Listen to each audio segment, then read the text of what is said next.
Welcome back. Zane here with you, and it's a Sunday afternoon here, so the sun's going down. But I want to share some thoughts with you. I've been tuned into some stuff today with a gentleman by the name of Bill Holter, Holter, in America, who's a massive hard asset gold guy. And he's talking about the coming financial collapse, and it's going to be very different to what we've seen in the past. And I know a lot of people are totally oblivious to where we're at, the system, how much debt's in the system, and how it's going to impact their lives. It's going to impact all of us. But I really believe that if you care about protecting and preserving what you have, if you care about freedom, then you really need to be opening your mind right now to what's happening in the financial system, and how it's going to have a ripple effect on society, on our ability to maintain our standard of living, the next generation, if you have kids, all of these kinds of things that most people aren't thinking about. Now, interestingly, last night, my eldest daughter, her and her partner recently bought a home. It was their first home. And, when I consider what they paid for that home as their first home and what Inga and I, my wife and I, paid for our first home some 20 years ago, very, very different. And what people don't realize, there was a lot of young people obviously at her housewarming, and I was talking to a number of her friends, and it was just pretty relaxed, having a general chat. But a lot of them are really worried about the future, because they know that the prospect of them getting into the housing market and having the great Australian dream is not a reality. And most of them are not even thinking about it, because even though they're in their mid to late 20s, most of them, I had 3 kids by the time I was 30, but to think now that most of these kids, they're not even thinking that far ahead, because they're flat out taking care of themselves, let alone worrying about, a mortgage and, putting babies in nappies and through daycare and into school and all of that. It's just way beyond most young people to even think about these days. And so back to this stuff that I've been listening to today regarding Bill Holter, and you can look him up on YouTube. He's an old, wily old fella who's been around, and he's very, very astute man. And he's got a big ranch in Texas, and he just talks about why it's so important right now to be really stacking gold and silver and hard assets. I'm a great believer also in Bitcoin. Bill, I don't believe, is a massive advocate for Bitcoin, because he's more of an old school type of fella. But certainly, whether you believe in commodities that you can look and hold and touch and feel and be in possession of, i.e. gold and silver, or the digital version of gold, such as Bitcoin, you really need to be thinking very seriously about protecting yourself with some of these assets. And I say that because what Bill talks about is hyperinflation. That's what's coming next. Most people don't realize that we're actually in the middle of a currency collapse, and it's happening in real time. It's not something that is just a theory or some kind of a abstract kind of an economic myth. It's a real thing, and people are feeling it, because they're going to the grocery store, they're going to the gas station, petrol station, they're seeing it in rents, they're seeing it in insurance. Virtually every good that we need to have our standard of living, we can see that the price of that over the last few years has gone up significantly. Not just 4 or 5%, as is kind of the normal standard rate of inflation. They typically say around 3%. I think now they're sort of saying they've got it under control at around 4 or 5%. But you and I both know that's absolute BS, because we know by the fact that what we could get for $100 at the grocery store in 2020, early 2020, 2019, compared to now, it's significantly less. And so the price of things has not only gone up by 4 or 5%. The reality is that you know, it's probably more like 15%. And when we look at the price of housing, and if we were to factor that in as part of CPI, Consumer Price Index, then of course we'd be seeing hyperinflation, because of course they don't put housing into the commodity basket when they're measuring inflation. But I don't see why not, because that is a basic requirement, a basic thing that we all need, and that is shelter via the basic utility that we refer to as housing. So why they don't include that in the inflationary figures, I'll never know. But you know, homes have gone up way more than 15% over the last 4 years. In fact, they've, you know, doubled, tripled in some areas. And so people have just got no chance, particularly young people, people who are locked out of the housing market, the chances of them getting in. And this is all because of currency debasement.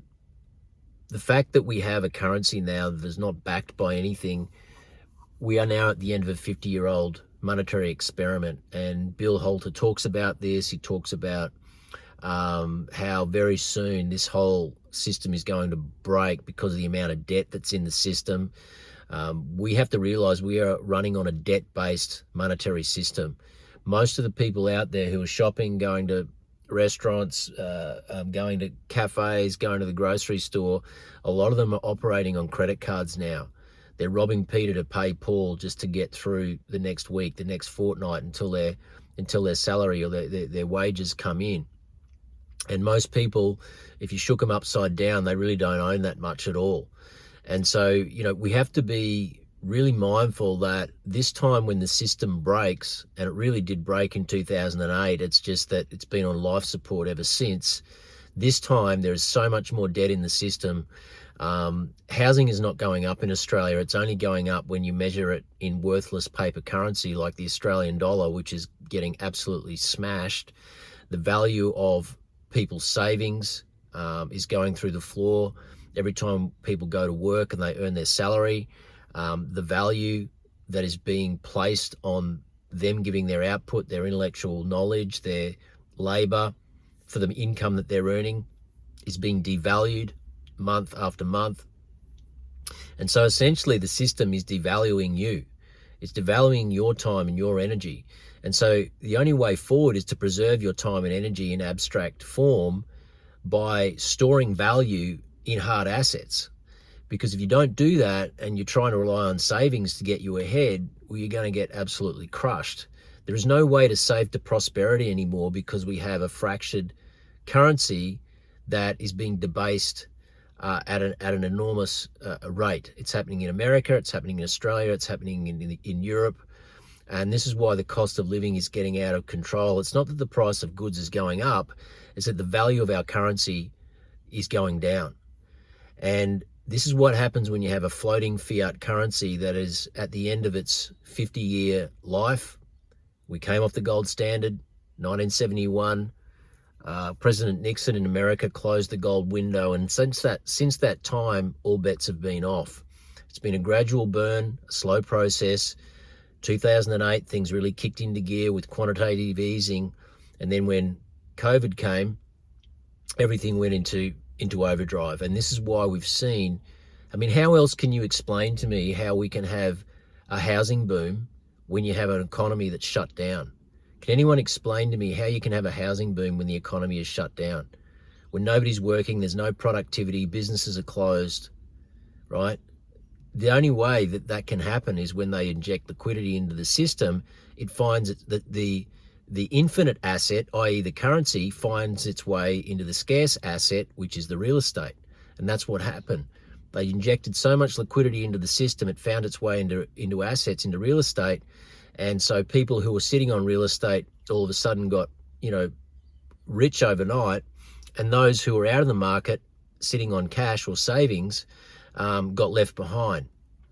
And so now what we have is a Hunger Games society. We have the beginning of a Hunger Games society where the middle falls to the bottom and the top goes even higher. And so we just create this yawning gap between the haves and the have-nots.